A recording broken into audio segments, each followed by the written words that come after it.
Kamusta yung thesis? Wala ba? Ilang panel pa? Dalawa na lang. Kayo? Dalawa na lang. Ako saka Sir Dean. Ganon din. Kapit na.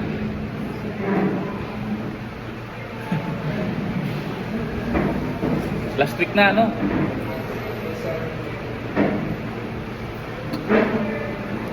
Kasi kanina napagsabihan ko yung mga 7:30 ko yung first one kasi laging maraming late, di ba? Problema natin yun. Laging maraming late sa klase niyo dahil 7:30 minsan papasok sila. Dalawa yung subject na sa akin, 7:30 to 8:30 tapos 8:30 to 9:30. Papasok sila alas 8. Parang kayo din noon, di ba?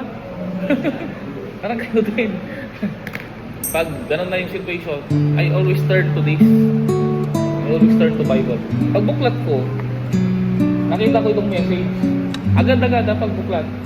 May nakita ko, sabi niya, Proverbs 25, Proverbs 21, verse 25. Sabi niya, ang nasa ng tamad ay pumapatay sa kanya, sapagkat tumatanggi ang kanyang mga kamay sa paggawa. Yung message na yun kanina, na-share ko sa kanila kasi in the past months na magkakasama kami, talagang tamad. Nakita ko yung katamaran sa kanila.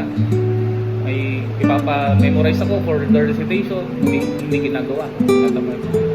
Pagdating ng exam, quiz, tinatamad mag-review, mag-aral. So, yun lagi ang rason nila. Tinatamad daw sila, wala silang time. Parang wala silang gana, no? Yung pinagpapabukas lagi nila yung mga dapat nilang gawin kasi matagal pa naman ang finals. Matagal pa naman ang deadline. Minsan ganyan tayo. Madalas ganyan tayo. Kaya gusto ko rin i-share sa inyo kasi gusto ko din i-enlighten kayo, no, about laziness and procrastination. Kasi sabi ng Bible, ang nasa ng tamad ang siyang magpapatay sa kanya. No? Papatay ibig sabihin hindi yung literal na papatay, na mamamatay ka. Yung ibig sabihin nun is mapapahamak ka. No? Mapapahamak kayo na sense na kapag aaral, say for example, dahil tinamad kang mag-review, tinamad kang mag-aral, mapapahamak ka sa klase mo. Babagsak ka. Tinamad kayong gawin yung chapter 3, chapter 4, chapter 5, tinamad kayong mag-data gathering, mapapahamak ka. Hindi ka makakapag-final defense on time. And that is what really happening right now. Diba? Tinatamad kang bumangon sa umaga para umattend ng masi-masi o yung tinatawag ninyong calisthenics. Calisthenics ba tawag nito? Ano nangyari? Napahamak ka dahil sa katamaran. Sabi sa verse 26, sabi niya dito, he coveteth greedily all day long, but the righteous giveth and spare not. Sabi sa Tagalog, may nag-iimbot sa kasakiman buong araw, ngunit ang matuwid ay nagbibigay at hindi nagkakain. Diba? Kasi ang tamad, ipapahamak ka niya. Yung pagiging yung katamaran natin ang magpapahamak sa atin. So sa kabaliktaran nun, kailangan nating magsipag. Pero sa pagsisipag natin, kailangan i-share natin sa iba yung blessing natin. Kapagkat sabi na dito, ang righteous daw ay siyang nagbabahagi, nag-share at hindi nagdadamot. Kailangan nating i-share kung anong meron sa atin. Halimbawa, nakapag-review ka, nakapag-aral ka, sinipagan mo di ba?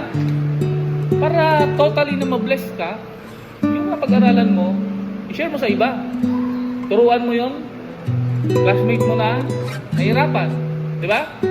Kaya meron tayong tinatawag na peer tutorial Turuan mo siya, i-share mo sa kanya yung knowledge na meron ka, hindi yung sagot. Di ba? Kasi pandaraya yun. I-share mo yung sagot sa kanya. Sabi ni sir, mag-share ka daw. Na alam ko yung sagot So i-share ko yung sagot. No, hindi yun ang ibig sabihin. I-share mo kung paano ka nag-aral. Hikayatin mo siya, halika mag-review tayong dalawa. Halika gawin natin to. Hindi yung kanya-kanya kayo. Pero ito pa isang pinakasikreto dyan. Nakita ko dun sa pinakahuling verse niya, no, chapter na yon. Sabi dun sa verse 31, the horse is prepared against the day of battle, but safety is of the Lord. Sa Tagalog, ang kabayo ay handa laban sa kaarawan ng pagbabaka, ngunit ang pagtatagumpay ay sa Panginoon. Ano ibig sabihin nun? No? Sa dulo ng chapter 21, sinasabi niya doon na kahit na gaano tayo ka-prepared, kahit na gaano tayo nagsipag, kahit na gaano tayo nagbasa, di ba? Nag-prepare. Halimbawa sa thesis ninyo, kahit gaano kayo nag-prepare ng chapter 4 and 5 ninyo, kahit gaano nyo yan ni-review, tapos pagdating ng final defense, hindi kayo makasagot. Anong kulang sa inyo? Si Lord. Sa buhay natin, we are praying so much. We are praying so much. Nagpipray tayo ng sobra. Dasal tayo ng dasal, Lord, sana bumasa ako, sana bumasa ako. Nagre-review pa din. Kasi naniniwala ka dun sa kasabihan na nasa Diyos ang awa, nasa tao ang gawa. Okay? Nagre-review ka. And you are praying. Diba? And that's a good sign. Kasi yung gawa, kailangan sinasamahan natin ng dasal. Yung sipag, kailangan sinasamahan natin ng dasal. Kasi useless ang pagsisipag natin kung hindi natin sinasama si Lord doon sa mga battles na yun, doon sa pinaghahandaan natin. At kung sa oras na to tinatamad ka pa rin hanggang sa oras na to, pakinggan mo yung mensahe na to. Kasi yung katamaran na yan na magpapahamak sa'yo. Kung sa mga oras na to, tinatamad ka pa rin, tinatamad mong basahin yung manuscript mo, tinatamad mong reviewin yung mga dapat mong reviewin, ikakapahamak mo yan. Hindi ako nagsasabi niyan, ang Bible ang nagsasabi niyan. Kaya kailangan mong magsipag. Kailangan mong mag-grind. Pero yung grind ay useless without the grace of God. Diba? Naalala ko si Joel kagabi. Nag-share siya. May kinoment ako sa kanya. At yun yung grace. The grind is useless without the grace of God. Kasi nagtutugma yung mga message na tumarating sa atin ngayon, di ba? So kahit grind ka ng grind, sipag ka ng sipag. Sabi ni Sir, kailangan daw magsipag ako kasi pag tamad ako, mapapahamak ako. Pero useless po yung pagsisipag natin pag hindi natin kasama si Lord. Tandaan nyo yung sinabi sa verse 31, the horse is ready for battle. Naka-ready na siya. Pero useless yung pagiging ready niya. Kasi ang katagumpayan ay manggagaling lamang kay Lord. Diba?